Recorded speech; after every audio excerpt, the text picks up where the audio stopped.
So I'll just do our little intro here. Let me make sure my hair looks okay. And make sure. Let me go shave real quick. No, okay. Yeah. Okay. 10 minutes later. Anyway.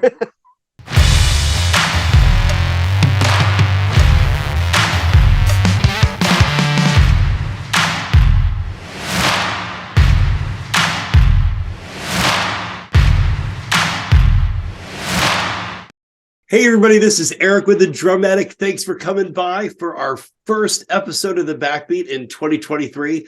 I've got my good friend Chris Lupica, Throwback Drummer, with me today. Chris, how's it going, man? Hey, I'm doing awesome. How you been, Eric? Doing well. Did you have a good Christmas and New Year celebration? Oh, it was fantastic. I mean, I worked a lot through it. I worked both holidays, but I still got to spend a lot of time with the family, so it was great.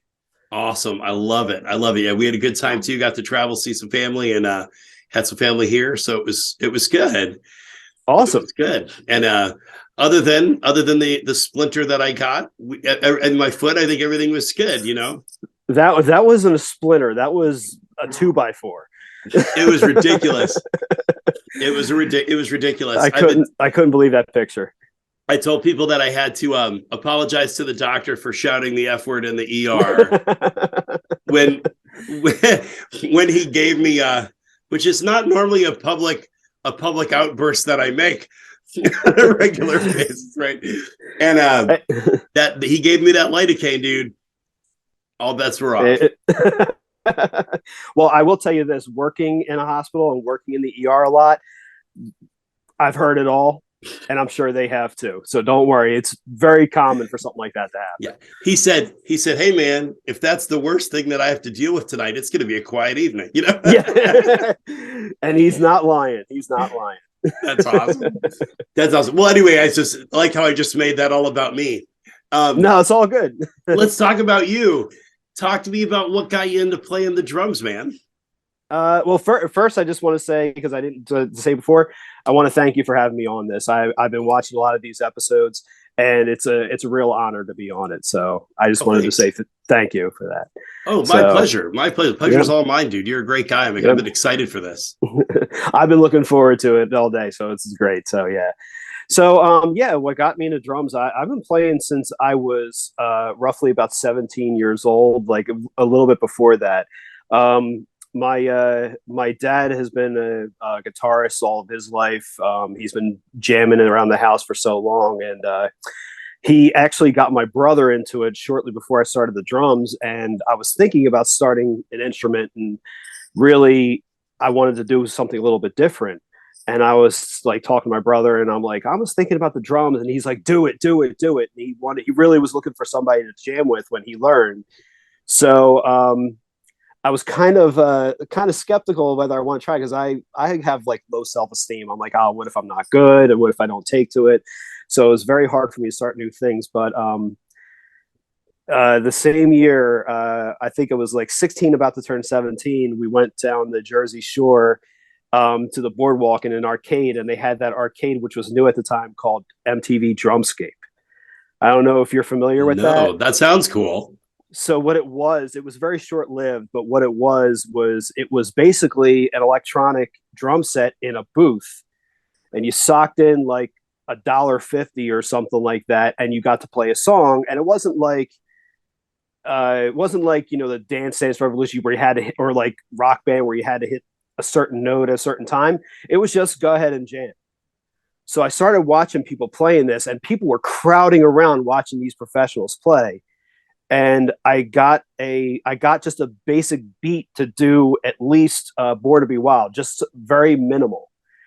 And I had so much fun. And that was the first day of our week-long vacation. I must have put in minimum $60 in that thing, just constantly having fun. And I was just like telling my brother, yep, I'm doing this. So I rented a snare drum from a local shop, started playing, learning a little bit of rudiments. I had an old head, like 70s rocker teacher. I forget his name, but he was incredible. And he even told me straight out, he goes, listen, when I was a kid, it was all about sex, drugs, and rock and roll. So he was really into that, but he was very good. He was teaching me rudiments. He's incredible. I got an acoustic used no name brand set. I went into my next one and said, "Oh, by the way, I finally got a kit." And no lie, he goes, "Really?" He took the rudiment book off of the music stand, threw it over his shoulder, smacked the wall on this little 10 by 10 room, or like probably 10 by 8, I don't know. And he pulled out a new book that was playing on the kit. He goes, "All right, now we're going to have some real fun." And from then on, I was hooked.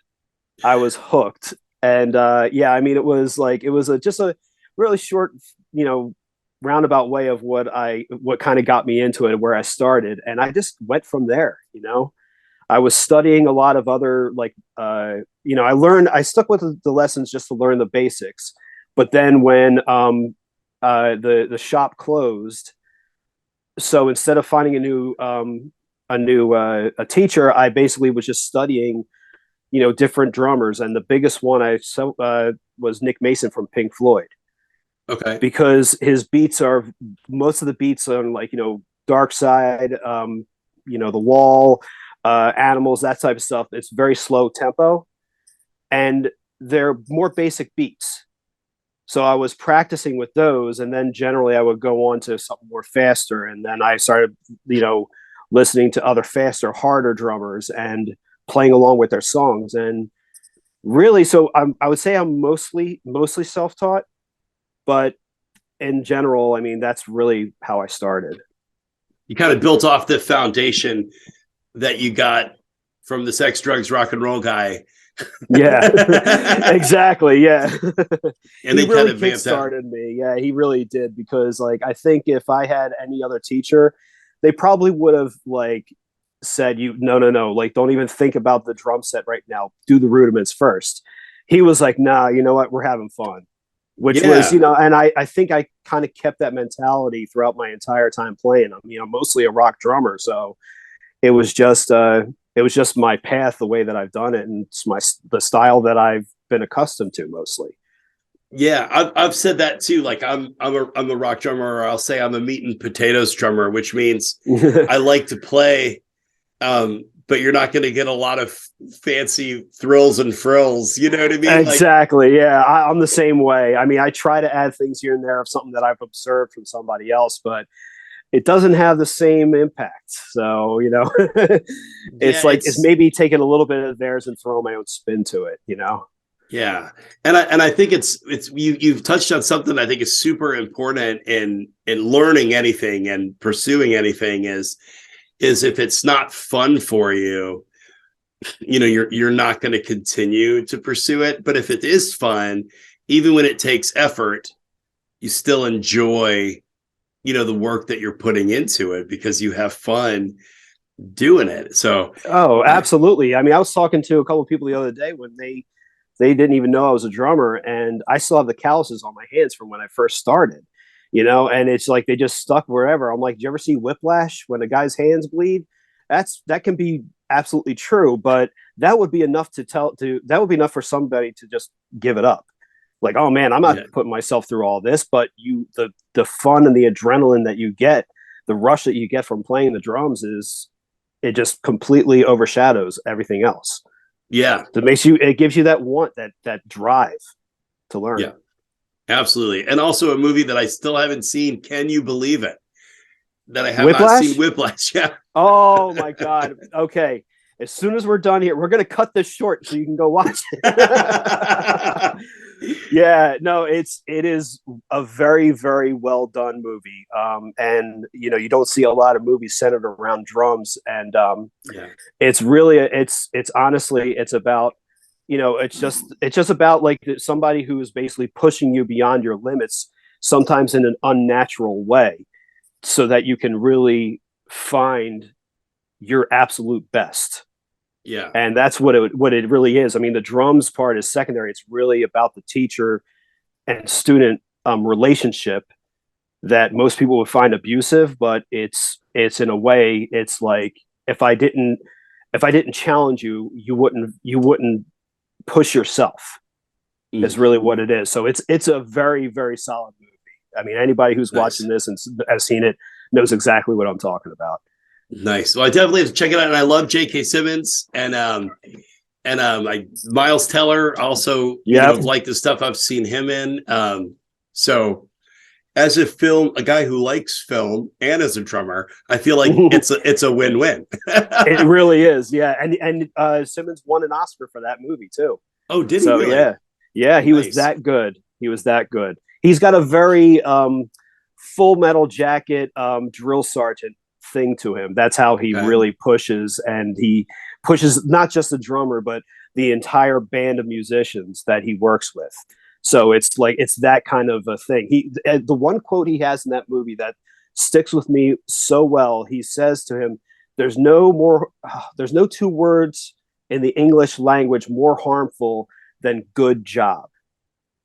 It basically saying, if you just say, oh, good job, that's fine, you would be satisfied with where you were and not feel the need to go beyond your limits, or at least try. Yeah. That's so true. It's really good. It's a really good movie. Yeah, it's good to have people in your life, whatever it is that you're doing, that aren't just your yes men. You know what I mean? Like they'll be like, man, Chris, that could have been better. You know, like but they care about you, so they're not being a jerk. They're pushing you, to do better. I had an acting professor that would push, and I would get frustrated, not with him, but with myself. But I would watch him with other students too. And like the ones that he didn't think could get there, he would be like, good job, moving on. He wouldn't push them as hard. And then the people in the class that he thought had the ability to go to the next level, he kept pushing. And I think whether it's, acting or drumming, I've worked with a producer before that was like that. He's like, that wasn't that awesome. I'm like, what do you want from me? Like, get in there and do it again and act like you're a real drummer. He would say stuff like that. I'm like, but man, it's good if you're not and you can push yourself, but there's something about somebody from the outside. Yeah. And that's why I really look forward to the comments that I get on the videos.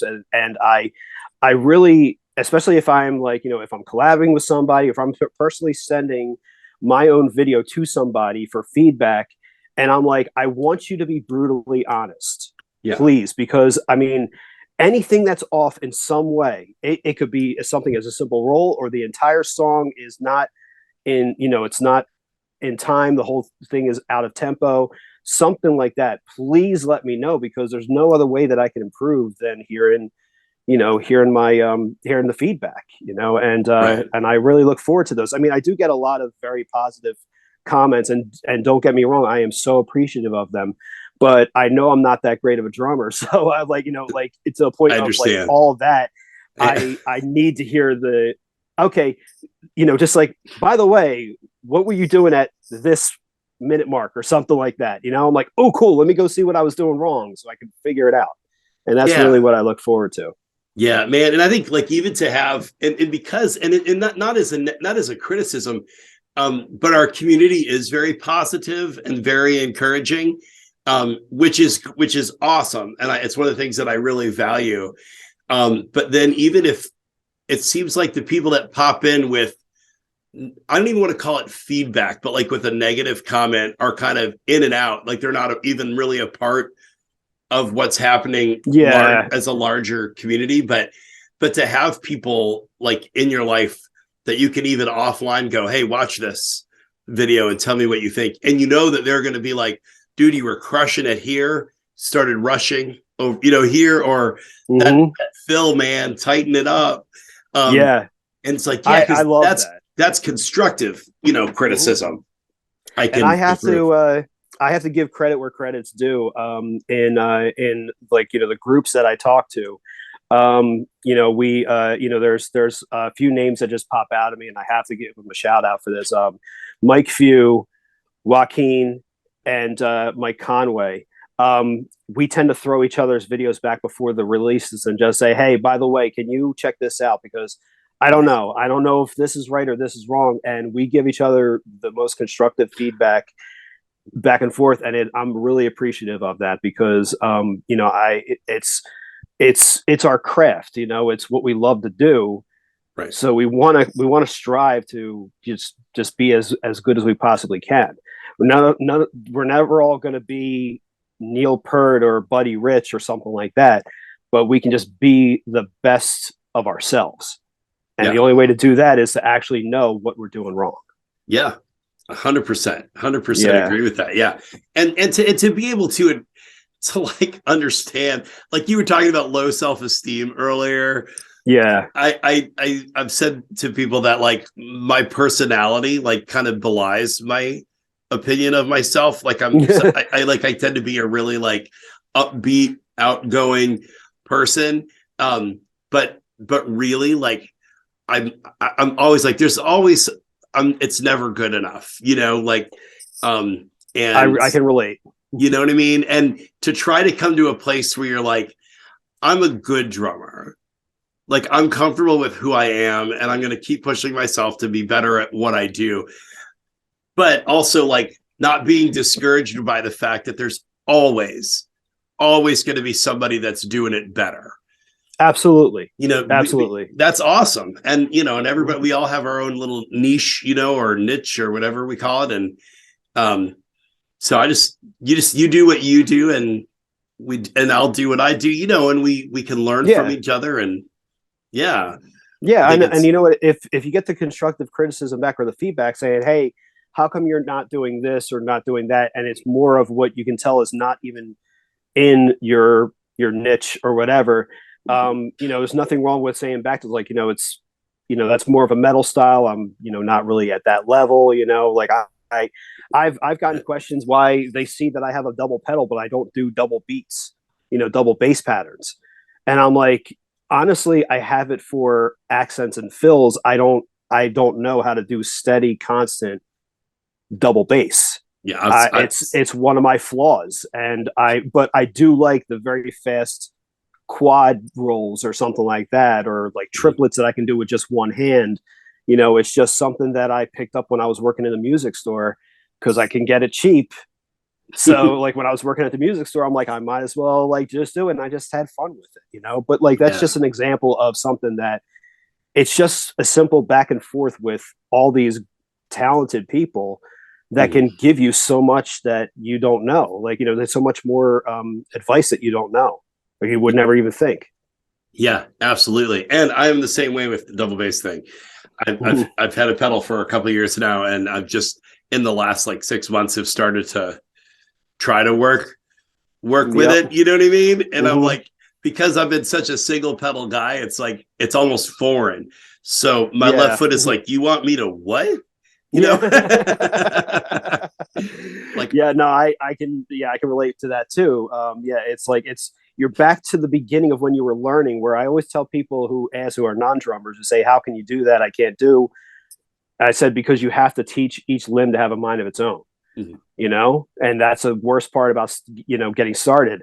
So when you're trying to pick up a new thing like double bass, you're right back to square one, like saying, yo, to your left foot, come on, man, get in line. My left foot always says, can't I just go back over to the hi-hat? We've been doing that for 30 years. This will be fine. But yeah, it's a whole new beast. Trying to learn it. And also why you'll never see me cover a Slipknot song. Yeah. Or a band like that. I'm like, man, those guys are amazing, at their style of drumming. And it's like, I could work on double bass for a year solid, 8 hours a day and still not be able to play like Max Weinberg and Joey Jordison. You know what I mean? Like, oh, absolutely. And a lot of people make fun of him. And I know I'm going to put myself out there for like, hey, bring it out in the comments. Lars Ulrich. Yeah, I knew that's where we were going. Listen, a lot of people say a lot of things about him. And I'm like, I can't play those songs because I can't do the double bass, those constant, double basses like back and forth. And I'm like, I can't do that. I got to get Martin Bellamy to teach me how to do his, because he's got double bass and everything. Oh my gosh. League of his own in turn, he's a great musician. He's a great guy. And in double bass, the dude is like, I watch him play. I'm like, how in the world are you even keeping time? with, you know, with all that, sorry, I'm moving my little upgrade now for more time. That's okay. But yeah, absolutely. And he's the kind of guy too that be like, dude, what do you like? What are some double bass exercises? He'd be like, oh, here's what I did when I was getting started, you know, and I think it all comes down to just the time, putting the time in, sitting there, do, you know, and like I'm trying to go through like the stick control exercises with my feet and then my feet and my hands together and just trying to get my brain to understand what I want my limbs to do. Yeah. And sometimes it just doesn't work. Yeah. You know? But I reacted to my latest reaction was to him. And it was his Doesn't Need Double Bass for the Friends theme.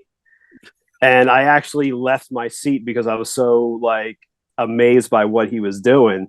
Yeah. And it was like the first time in the reaction series where I was blown away that much by what somebody was like going crazy doing. I was in such awe. But then when I talked to him, I was like, hey, I'm going to do reaction. He's such a great guy. So I know that I can, I'll probably hit him up for some double bass exercises. Yeah. No, we'll talk about this here before we cut to go to our next full 40-minute section. Mm-hmm. But I'm going to get myself out of order here, but I wanted to mention, because you talked about your reaction videos, something that you're doing that, to my knowledge, is a pretty unique thing in our community. The way you're spotlighting other drummers in the community is by doing these reactions, and you were kind enough to do one to one of our covers, which was super cool that you did that. And then my you pleasure. Did one for Martin. So what got you into what made you say, hey, this is how I'm going to do that? I'm going to do these reaction videos. I love the series that you know, people like Matt Drumman 190 and Ash and you yourself, the shout out videos, these drum radars, these drummers to watch videos, all these where they're showcasing, saying, hey, check this guy out, check that guy out. I love them, and I love the idea of, you know, spreading the word of other people's channels. That's what I say in every single one of my reactions. But I wanted to try and do something like that. But, you know, I don't possess all the knowledge in the world on drums. Nobody really does. But like, I wanted to do something like that, but do it in a fun, different way. And one thing that I like to watch on YouTube is reaction videos. I love watching other people react to movie trailers or TV shows or something like that. So I thought, why not give that a shot and see, just do a drum version? And I know that I'm appealing to our community, mostly our community, but I mean, that's really the point of it. It's just to spread the word and, you know, to get everybody, as many people in this community as we possibly can. And yeah, it was just a different take of what I can do for, you know, for what you guys are doing, which is incredible for everybody. And I just wanted to kind of spread the love, you know? That's awesome. Talk to me about your YouTube channel. Like, we talked about your drums. What got you into, what made you say, I want to start a YouTube channel? I've always wanted to do a YouTube channel ever since I kind of first started watching them. And we're going way back to like the early days of probably one of my biggest influences, which was Andrea Vadrucci, otherwise known as Vadrum. He does a lot of experimental things, like he puts his own Mike Portnoy-esque drum beats to video game music, classical music tracks and stuff like that. And I just saw somebody just displaying what they can do, and I wanted to do it for so long, but I didn't have the means to do it. I didn't have the cameras. I didn't have. At that moment, I had an acoustic kit that I couldn't mic up properly. It was just not realistic. But then I saw electronic drums, and they're like, you know, the versatility you can have with that. You can do it a lot easier with that. So when I finally got my TD-25 Rollins, I thought, okay, I think I can finally do this, but how? So I started looking at some how-to videos. I saw the iRig. I saw it's very easy to do with an iRig into an iPhone or an iPad and stuff like that. And I was like, let me just record myself and see how I sound. And then when I realized that, I'm like, oh, I can probably do something with this. But even after that, it took me a solid, I think it was like 6 to 8 months or something like that, that I just couldn't get the courage to put myself out there. Sure. Because I didn't, like I said, I have self-esteem issues. I've had it all my life.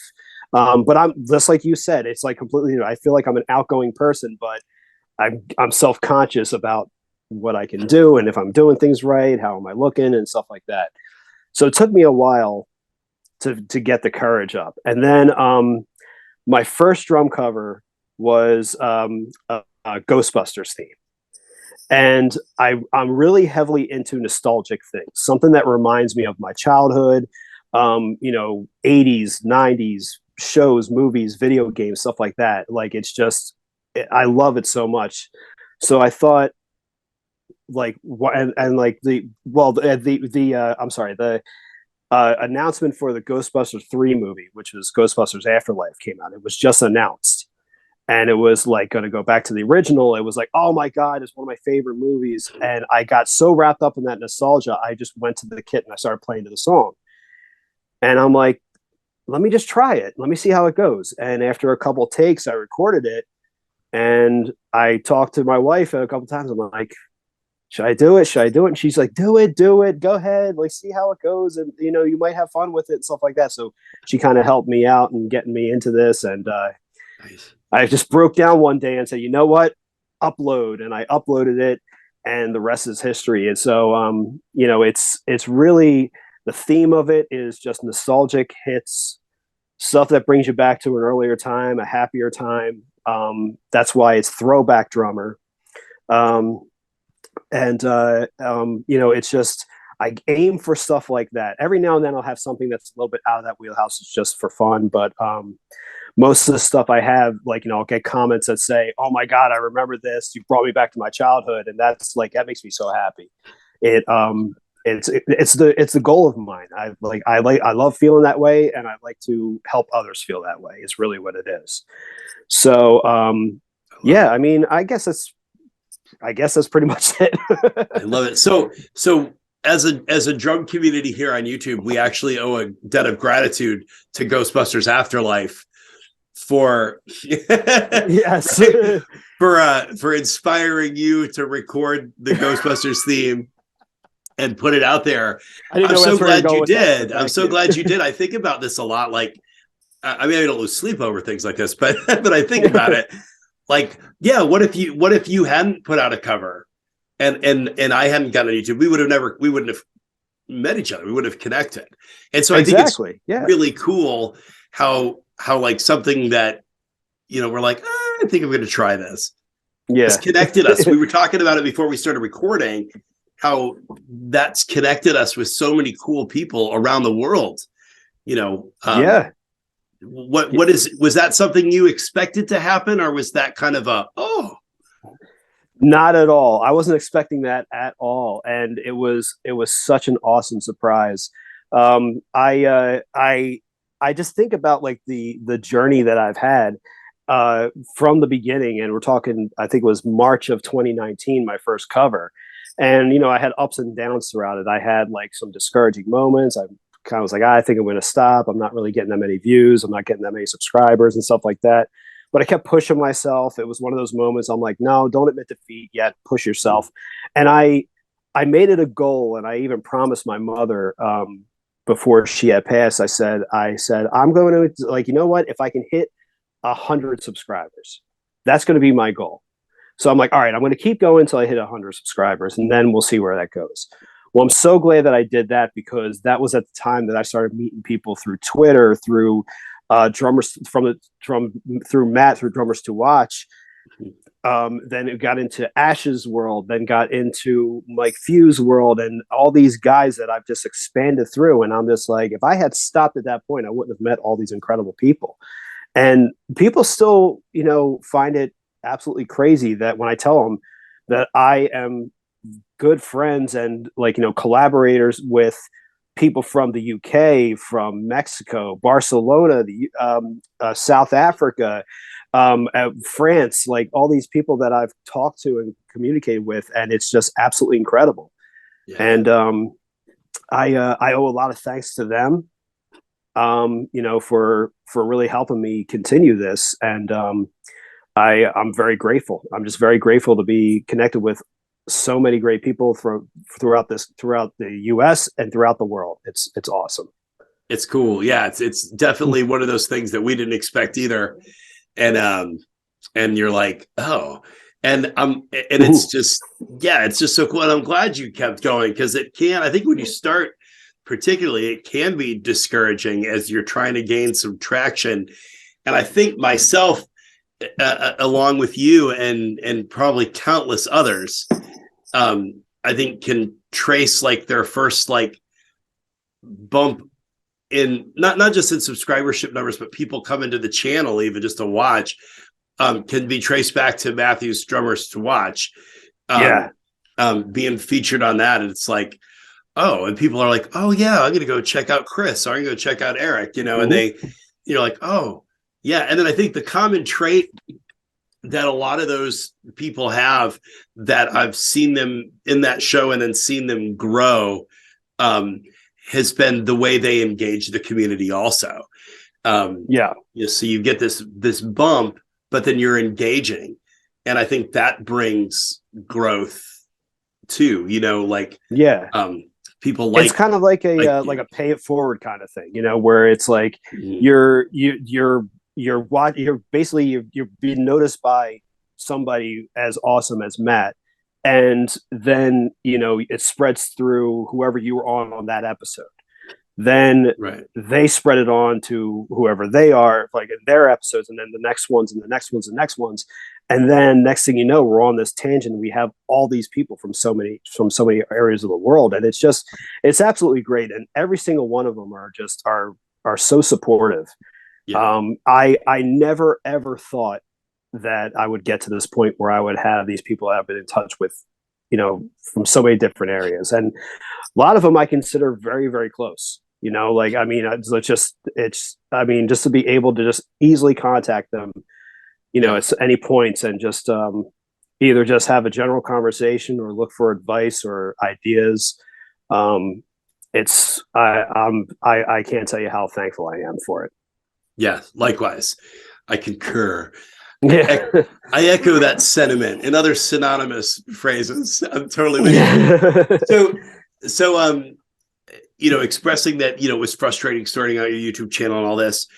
What advice would you give to somebody starting a YouTube channel today? Like, what would you say to them? I think the biggest thing I would say to them is it's rough at first, you just getting onto such a huge platform that has so many channels. I mean, we're talking millions and billions of channels out there. And, you got to understand, you're appealing to a smaller demographic on this humongous platform. When you think about it in general, we have a lot of great channels, but it's a very small grain of sand in that, in that giant beach of channels that are out there, and different types of channels that are out there. So you have to take that into consideration when you first start. You're never going to explode. So don't get discouraged and just keep at it, and listen to those comments, communicate with those comments, answer back, and have a general back and forth with them. Don't get discouraged if somebody gives you criticism. Take it and run with it, and don't feed I've said this before, don't feed the trolls, but still be receptive. There are people who have there's trolls out there. You can't get around it. You can't let that be something to discourage you either. But yeah, I would say the biggest thing is to, like I said, don't get discouraged by the lower numbers when you first start. Don't really pay too much to the numbers, and also work with what you got. I think one of the biggest things that discouraged me from starting it earlier was that I didn't have GoPro cameras, software station on my laptop or anything like that. I had none of that. I started with 2 phones, my personal phone and an older iPhone. And I did everything on iMovie on my phone, and I just meshed the 2 together.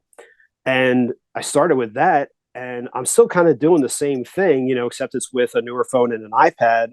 But I'm still using iMovie. I'm still using the iRig. I'm still using the same setup. I'm just adding some things here and there, some more title cards, graphics, and stuff like that. So, but the point is to just use what's available to you to your advantage, and just don't think that you have to take out a loan just to start a YouTube channel, Yeah, I think that's really, the long, short answer of it. Yeah, I think that's good advice. And I said not to worry about the numbers.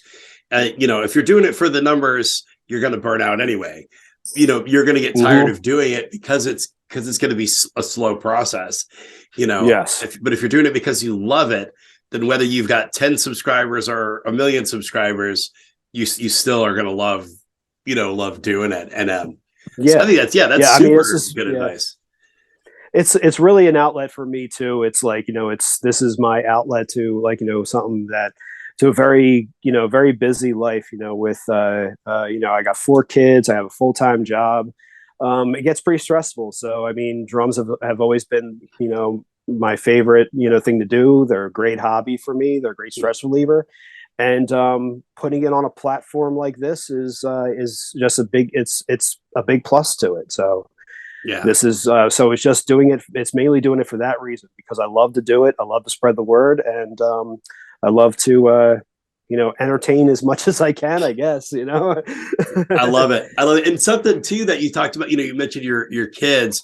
One of the things that I think has been so fun too in watching your channel is the times that you've included your kids in, and it does 2 things for my heart. I'm like, oh, that's so cool. And your kids are genuinely have a knack for being on camera. They're hilarious, but also it warms my heart as a father. All my kids are adults, but just to see a dad investing time into his children and including them in on something that he's doing, as a hobby kind of thing. I just think that's just awesome. And I think that goes a long way as kids grow up too, being like, man, I have such great memories with dad. You know what I mean? Yeah. So I say all that to be like, good job, man. Wait, well done. No, I really do appreciate that. And I mean, it's like they love YouTube, we limit them as much as possible, but they're just on the different channels. So I think just thinking that their dad is a YouTuber, as they would call him, or as Ash would say, the drum tuber, Yeah.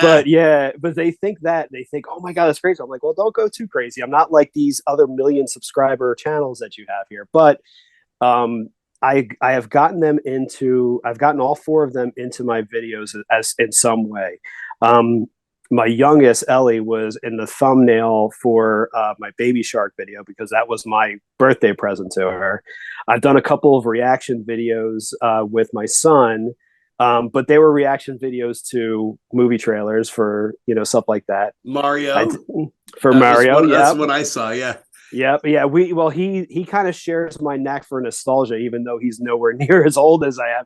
He doesn't know, but basically he knows, he feeds off of my nostalgia, because that's why we loved going to the movies and watching the Sonic the Hedgehog movies and playing he plays Mario Maker on the Switch, but he always create something from an old video, like one of the older ones, like the first Mario or the third or something like that. And because he loves those. So he's really geared into that retro style. So of course, a Mario movie coming out with a new one that he doesn't even know about the first one we had to go through. But yeah, so I definitely had, I'm like, you want to do this as a reaction? He goes, yeah, he was so excited. And then my daughter Cece, I had in a Try Not to Laugh. And my oldest, who is now 13, but she was 9 at the time, did the cowbell, or I'm sorry, she was 10. She did the cowbell for our little duet for September by Earth, Wind and Fire. Nice. So yeah, so they just getting them all into it was definitely a huge highlight for me. It was I was so happy to do it. I mean, I say that this is my outlet, but my most proud thing for me is my kids and my family. That is, so where my heart is where the center of my universe is. So to share this with them in some way is just, it was a huge high for me. I loved it. And I really appreciate you saying that, because I wanted to spread that love too. But it is very special, and it's a good thing. And I mean, I know some of my story, and so I have a real special place in my heart where when I see parents, especially fathers, just like investing into the lives of their children. And I think at the end of the day, you know, when our time here on earth is done, you know, I think like I've said, if I get to the end of my life and people are like, he wasn't that great of a drummer, but what a good husband, what a good father, what a good friend, then I will have succeeded. You know what I mean? Yes, absolutely. Absolutely. That actually, oh my God, that hits me right here. That does, like, just saying that, because that's exactly how I feel. You know, it's like, that's how I want to be. I would much rather be known as a great father and husband than a great drummer. You know, Yeah. I mean, I would much rather be that. But I mean, combining them is a bonus. Is it too much to ask for both? Yeah, exactly. Why? Who says you can't combine them? Can I be both of those things? Yeah, man. No, dude, I love it. And I'd like to go on the record as as saying that we need to do another collaboration. Absolutely, 100%. And I tend to do this. You may have noticed the trend, but like Matthew and I tend to do Green Day songs together. Vader and I are doing My Chemical Romance songs. Like, so it's like, yeah, because like it's like, oh, I know that we both like this band, and so there's always material. So I was gonna say, please say it. If please we could do a Linkin Park. Yes. Song. I am in. Awesome. Definitely. We'll get it on the books. I love it. And then you'll just I'll send you some ideas, and then you just let me know if it's like, oh, I already covered that, or if you've covered it long enough ago that you're like, let's do it again. Listen, I've covered 3 Linkin Park songs so far. I did The Shadow of the Day with You. I did Faint, and I did Burn It Down. Okay. So I'm like, but even if we were to do any one of those again, I don't care how far it's been since then, I'm always up for a collaboration. Love it. And it would be an honor to do it with you. Oh, well, dude, same. I feel the same way. And it's so exciting. Like, I don't know, there's something about like collabing in it, and just everything, just all the pieces, you know, mesh together, and you're like, oh yeah, that sounds really good. And this is fun. And then just, you know, enjoying the process with the person and doing it. So it is on the record. Now we are, whether you change your mind or not, we are tied in to doing another Linkin Park collaboration. This right here is like a binding contract right here. Okay. Yes. We're not backing out. Well, Your Honor, you'll see here at minute 25, you know, that Chris did say. That's so cool. Let me see. Exhibit A is minute 42 of this video here. If the jury will please direct their attention. That's so funny. And everything I know about with the way a courtroom works is from crime drama shows. Like, so I don't know. Hey, everything about the courtroom I know is from my cousin Vinny, so don't worry about it. That is fantastic. I love it. So I want to just kind of talk real fast about like your nostalgia. I don't want to say obsession. That sounds like a negative thing, because it's not a negative thing at all. No, it's an obsession. And I'm okay with that. I'm completely fine. I totally get that. And I'm pretty sure I've got a few years on you, but like we've talked before, and like, you know, I collected G.I. Joes and Star Wars, and we're both Batman fans, which could be like a whole other bonus interview thing where we just talk about the different Batman movies. Well, just to interject 1 second, I want to mention this part. I did a countdown video of the top 13 Halloween movies with Mike Few. Go check out his channel, The Nightmare Cinema Club, to see our interview where we count down and break down our countdowns of that movie. But awesome. I will say I would love to do that with you for the Batman movies. That would be so fun. And I don't have another channel, so it would be completely unrelated to all the drum content. But hey, I do. Hey, I do the reaction videos of my kids with the movies and stuff like that on here. I'm not doing open over the whole nother one. It'll just be a fun little side thing to see I guess to get to know us a little bit more outside of our drum world. Yeah, because like we I've gathered you like film. We both like things that kind of bring us back to a place from our childhood that was good, and that's why the GI Joes, and Star Wars and stuff like that. For me, Batman too. That was a childhood thing. Oh yeah, just yeah. So like there's something I think that we gravitate to, especially this generation, like of people like that, like over 30. It's like it's not that we like, oh, the good old days and we try to live in the past, but there's this, I just like to bring some of my past, that warm part of my past into my present, because it makes me feel good. Yeah, and take that with me as I move forward. And I love that we have that in common. And do you remember what the first movie you saw in theaters was? first movie I saw in theaters. Oh, that is tough. Um, I I don't know. I think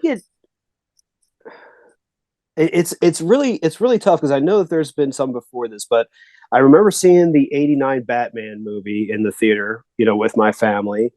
Um, I I can't really think beyond that. There's just a bunch that I saw, but I think a lot of everything nostalgia, like from my childhood, came from a lot of like VHS movies and Saturday morning cartoons and stuff like Yes. that.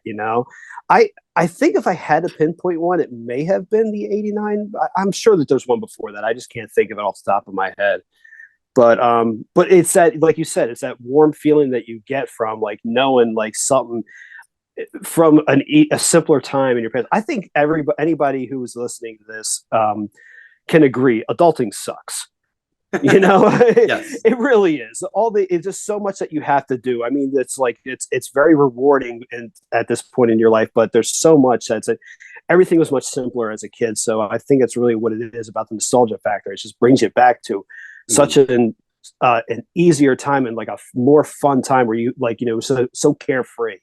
Yes. I mean, you mentioned like, the GI Joes and the Star Wars and stuff like that. It was Ghostbusters, real Ghostbusters. For me, it was Teenage Mutant Ninja Turtles, He-Man, like these things and stuff like that. Just all Love those it. toys and all those things that that you can remember playing with, and just not have just like your biggest worry in the world was, can I get that costume for Halloween? Yes. So yeah, I mean, I definitely, yeah, I can agree on that. It's just I it's just bringing you back just to the carefree moments is really what it is, and there's just something about it just makes you feel good inside. Yeah. I think we need it's good to have a mental break from all the responsibilities and sometimes the weighty stuff that living as an adult can bring into life, Oh just yeah. to have a little bit of a mind escape, from it. Hmm. Like I go look at my GI Joes and I'm like, okay, now I can now I can get back to doing adult things, like I guess I'll go Hey, pay that electric bill now. yeah. I'll see, like, I'll have a moment where I have a rough day at work and I'll come home and I'll watch Gremlins or something, it's just like, just some kind of '80s thing or whatever. And there's a lot of things now that are new that are rooted into the '80s. I mean, Cobra Kai is my favorite show of all time right now. Well, not of all time, but my favorite show currently right now. Like I was mentioning before, the Ghostbusters Afterlife, like really rooted into the original movie, Yeah. made by a fan for the fans, because it was made by the original director's son, so Mhm. it was like, there's a lot of that stuff. So I can just pretty much just turn on the TV right now or just go into like Netflix and say, okay, here we go. And I had a rough Yes. day. I need to go back to a better part. Absolutely. So like everybody out there, it's okay. Tap into those positive pieces of your childhood that feel safe and make you feel good inside. Nothing wrong with that. Chris, Nope. what would you leave anybody listening to us today with? What advice would you give them, generally speaking?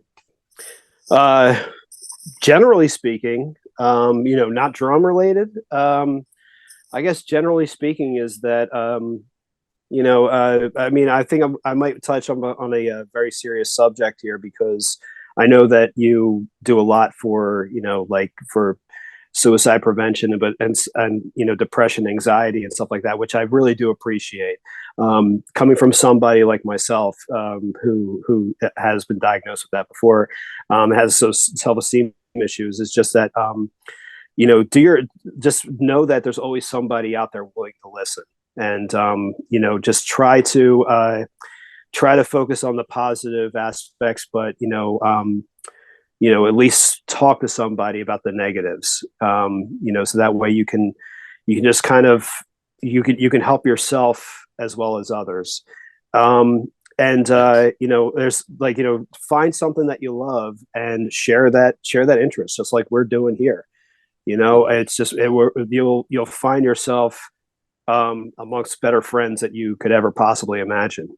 And just, I guess just, just live life to the fullest, have fun while you're on this earth, so we only got the time that we have on here, and just enjoy the moments with the people you love, and enjoy the time doing the things you love. Absolutely. That's good stuff. I love it. There's something that I was going to comment on, and it just escaped my brain, but it might be because it's really freaking cold in this room right now. Pretty cold in mine too. It got pretty cold around Philly right now.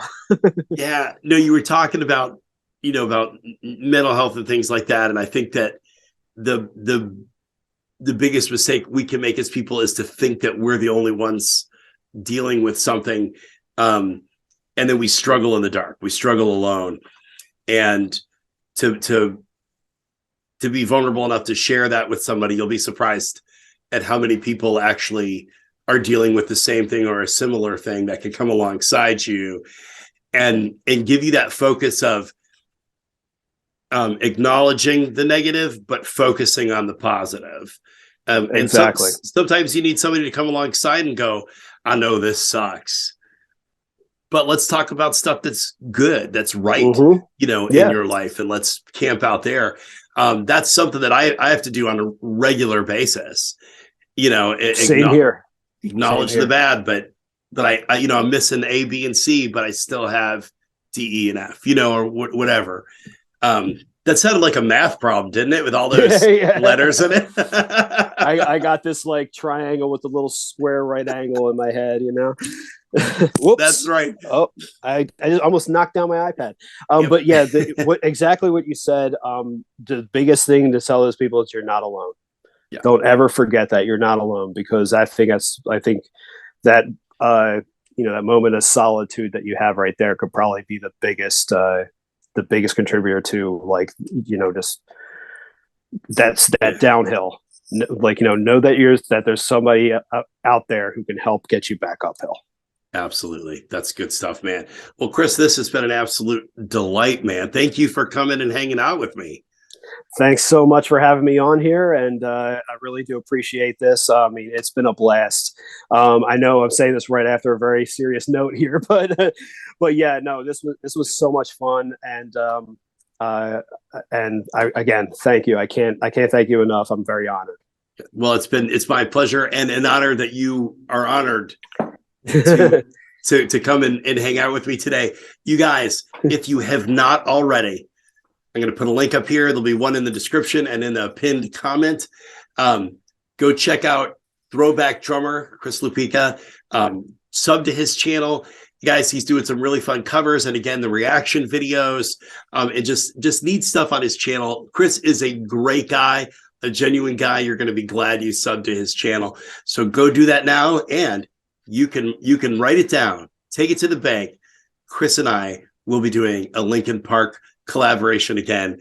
Yes. in the near future. You guys, thanks for stopping by. We will see you next time. Thanks a lot. Take care.